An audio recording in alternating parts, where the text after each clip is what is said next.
coloc. Oh bah écoute, je suis à fond. Je n'ai pas arrêté non plus. C'est juste incroyable. Tu fais du surplace, mais en fait, tu fais des kilomètres. Tiens, en parlant de kilomètres, t'as pu racheter? Non, j'ai oublié le PQ. Mais je pense qu'on n'a pas eu la même journée quand même. Qu'est-ce qu'elle a insinué, la working girl? Eh bien écoute, moi depuis ce matin, j'ai eu 2 réunions, 3 rendez-vous, 4 urgences clients et mes comptes rendus d'audit à rendre. Et puis Françoise qui m'a tenu la jambe toute la journée avec ses problèmes de couple, je crois qu'on n'a pas eu la même journée. Et tu m'as laissé là jusque maintenant, c'est ça? Ouais, exactement, depuis ce matin. Ah bah non, parce que je me suis levé à midi, alors c'est gentil. Enfin, c'est vrai que tu bouges quand même entre tes pinceaux et ta flemme. Tiens, vas-y. Hein? Tiens, prends ça, essaie de peindre dessus. C'est court et puis ça peut faire un chouette concept. Hein. Ouais, bah, c'est gentil, je te remercie de tes conseils. J'ai même peu le temps d'appeler la proprio là, pour le loyer. Ça, on prend le loyer. Je pourrais l'avancer. S'il te plaît. Non mais il est 20h. Et vu que je suis plutôt result oriented, je regarde juste ton bilan et je me dis que c'est pas comme ça que tu vas payer le loyer. On avait dit coloc, hein, pas de cognac. Attends. Regarde-moi ce que j'en fais de ton loyer.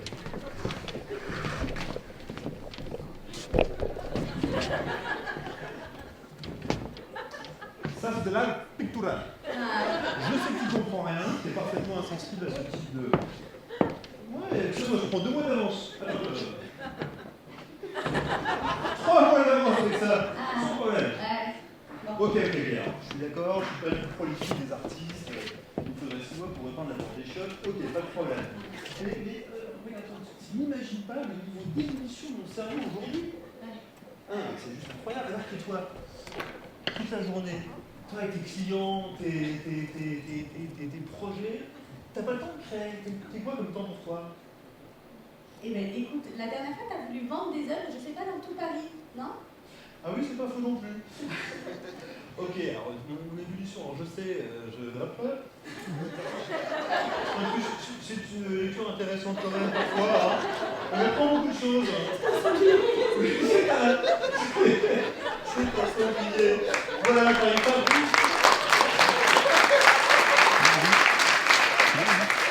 Voilà, en fait, comme tu ne soupçonnes pas le niveau d'évolution de mon cerveau, je suis à 2 doigts d'une heure qui va faire du bruit dans tout Paris.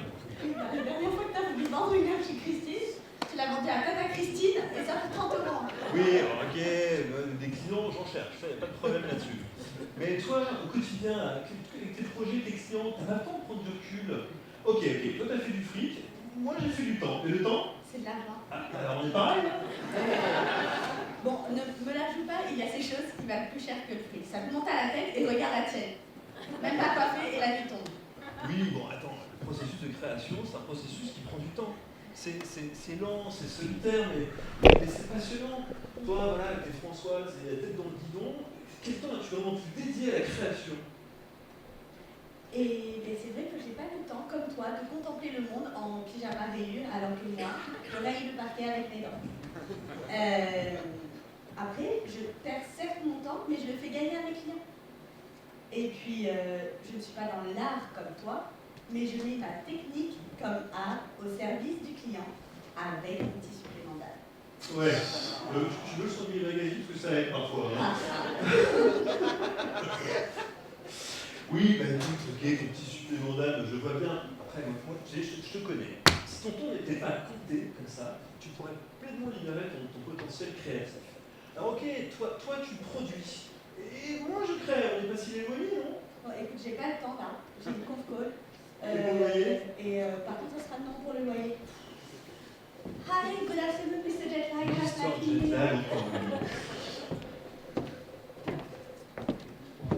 Mesdames et messieurs, Valérie Pauline.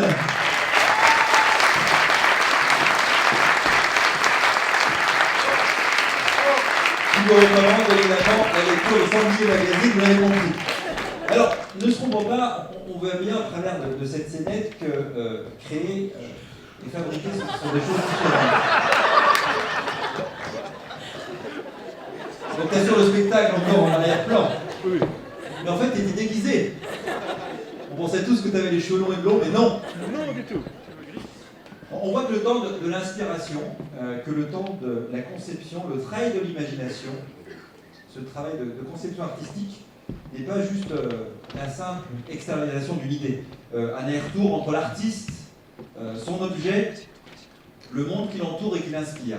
Vous avez certainement tous vu, lu, mais souvent on ne fait pas attention, quand on est face au Palais Chaillot, qu'on a la Tour Eiffel dans le dos, sur le bâtiment de gauche, est-ce que ça se souvient de ce qui est écrit sur le fronton en haut? Il est écrit, à peu près, « Tout homme se sent créé. Tout homme crée, mais seul l'artiste se sent créé. » Je vous invite à lire ces choses que personne ne fait attention, mais elle exprime bien cette idée que la création, la conception est quelque chose qui fait appel à une temporalité qui est différente que juste l'acte de fabriquer. Alors, quoi de mieux que parler de la création artistique qu'une historienne de l'art? Je vous demande, mesdames et messieurs, d'accueillir Agnès Calu, sous vos applaudissements.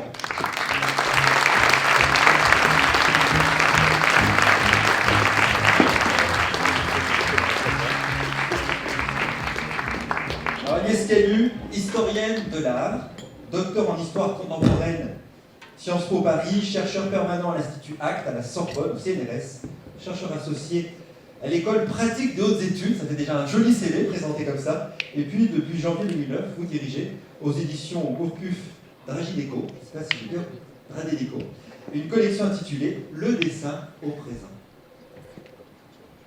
Alors Agnès, quels sont les mécanismes qui induisent le travail du temps de la création, qu'il soit finalement latent ou implicite, ou au contraire revendiqué par l'artiste? De quelle manière finalement la création questionne le statut même de l'œuvre? Alors j'y viens tout de suite. Merci de m'accueillir cet après-midi. Évoquer le temps de l'art, par tautologie presque, appelle, me semble-t-il, à la fois des auteurs, des imageries et aussi une discipline. Alors en entamant une cavalcade de quelques 12 minutes, je vais entreprendre, selon une rythmique ternaire qui permet d'administrer la preuve de la démonstration, de courir dans le temps de l'artiste. Contemporain ici, lorsque, installé dans l'utopos, comme dans l'Uchronie du présent, non seulement il crée sous la voûte céleste de la littérature, il se dévoile au cinéma, mais surtout il attend les interprétations des philosophes comme des historiens. Alors les auteurs d'abord. Par nécessité, sélection aussi, je choisis de faire défiler, dans un semi-chaos ordonné qui bouscule les oxymores, 4 figures totémiques. En tête, saint Augustin et son fameux Quid est tempus, prescrivant un présent, mémoire des choses passées et attente des choses à venir. Witold de Gombrowicz, après, qui diariste élabore sans censure un incorrect journal nommé Chronos, où il apparaît sans littérature, dixit le provocateur Yann Moix, mon numéro 3, lequel en établit la préface en même temps que dans l'opuscule Rompre. Il décrit le temps de la rupture amoureuse, où sic, le passé est incessamment façonné par le chagrin du présent, par le déploiement dans ce présent de tous les passés qui auraient pu avoir mieux lieu. Et admiratif, pour finir, et derrière le dossard numéro 4, je retiens la spécialiste de Dante, Jacqueline Risset, fameuse incantatrice des instants des éclairs, qui, on le sait, le temps d'un battement de cils, traduisent en tension le geste, rapide et lent, fulgurant et éphémère, paresseux et nerveux, ondoyant et précis, fugace et dense, du temps de l'œuvre, du temps à l'œuvre. Au cinéma ensuite, et là, je me permets de capturer 3 temps. Le temps du faire, le temps de l'oubli du faire, le temps paresseux du rien faire. Et monte alors 2 exemples. Le premier, comme un drapeau almost 70s, flottant au vent d'une manière de nouvelle vague, et le second, iconique, délimitant le vestibule du temps de la création. Le premier fait apparaître Alain Cavalier, qui en 68 filme La Chamade, d'après un roman de Françoise Sagan.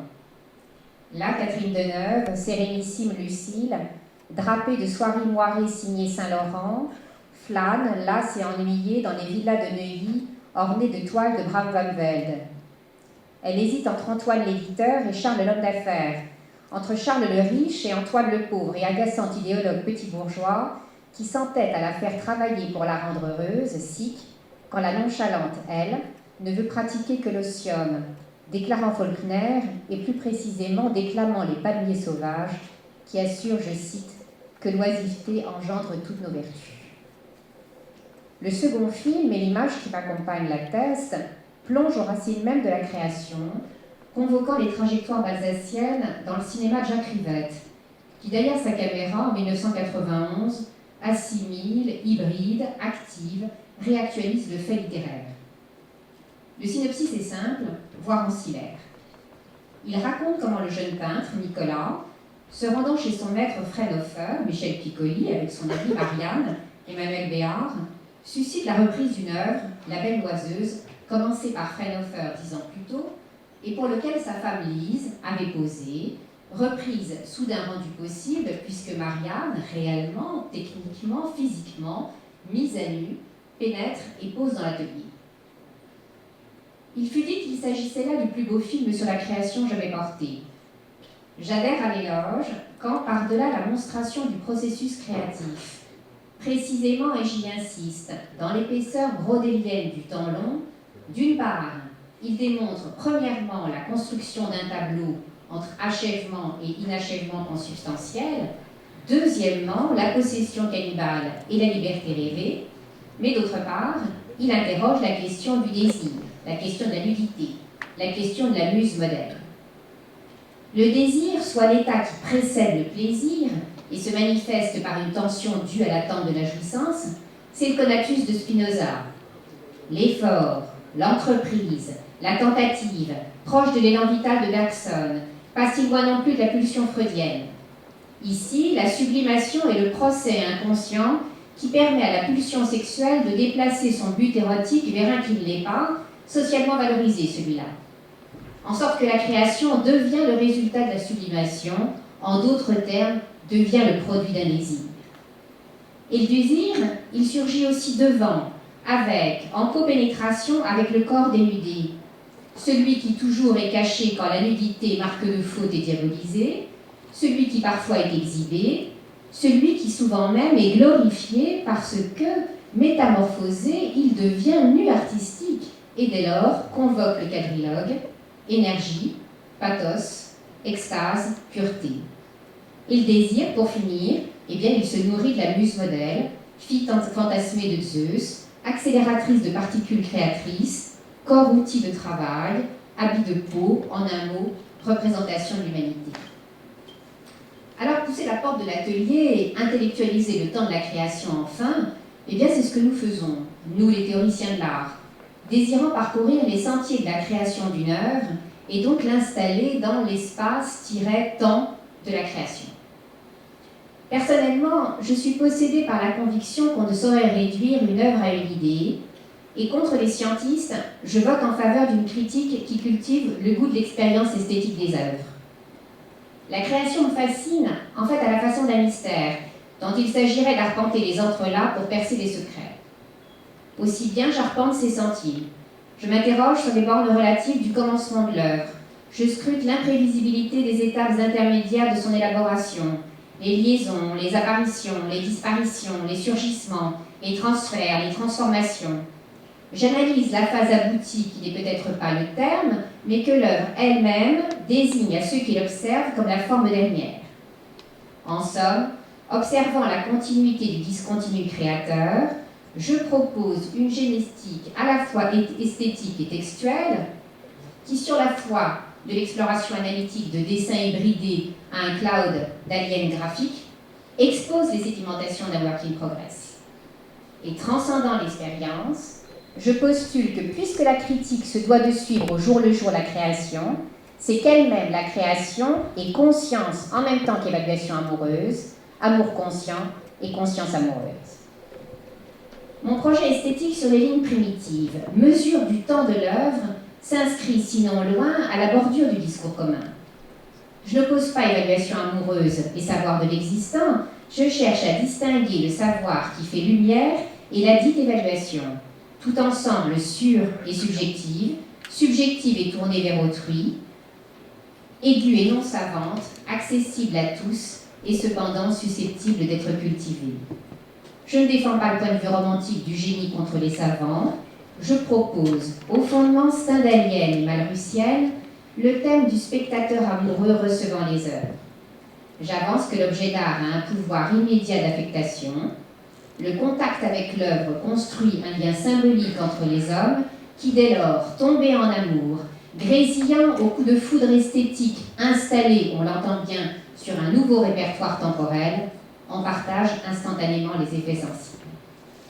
Aussi, munis de nos astrolabes philosophiques, nous les théoriciens de l'art, les esthéticiens, nous essayons, en pratiquant le forage analytique, de saisir le temps de l'œuvre, le temps à l'œuvre. Ce dernier pratique un usage du monde, et je pense à l'écrivain voyageur Nicolas Bouvier, disruptif, violent, brutal, pornographique, silencieux, mystérieux. L'artiste fait acte de création, questionne l'inabouti métaphysique de son geste, observe les contiguïtés de son œil et de sa main, conscientise, inspiré, propulsé par un hymne à l'imagination, un art de la sensation qui est agénérationnel, apolitique, atemporel, et c'est là le cœur, dans la mesure où sa pensée-dessin l'inscrit sur le registre bachelardien du rêve, monde magique et sacré, à l'Orénoque de l'étalonnage du temps. Je vous remercie. Merci beaucoup. Vous avez été plongé pendant 10 minutes de votre vie dans un temps de Sorbonne, ou sorbonnien, on pourrait dire.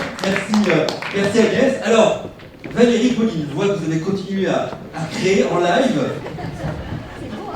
C'est une œuvre, comment dire, contemplative. Contemplative. Voilà. Mais je vous laisse... On peut les applaudir, vous l'aurez bien évidemment aux enchères, mesdames et messieurs. C'est l'occasion pour moi aussi de vous signaler, vous avez remarqué que depuis tout à l'heure, des dessins humoristiques, des crocs de ce qui se passe sur scène passent derrière moi. Et il est caché là-bas derrière. Mais nous avons un artiste, tu veux bien te lever quand même, hein, qui t'est... Allez, c'est ton moment de gloire, on va l'applaudir.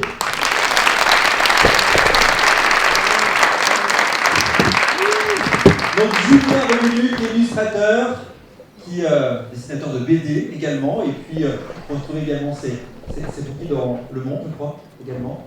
Et puis je crois que dans une autre Mediapart aussi. Non ? Il y a longtemps. Il y a longtemps, dans une autre vie. En tout cas, on peut l'applaudir, et vous allez voir, il va écouter un petit peu plus long en live.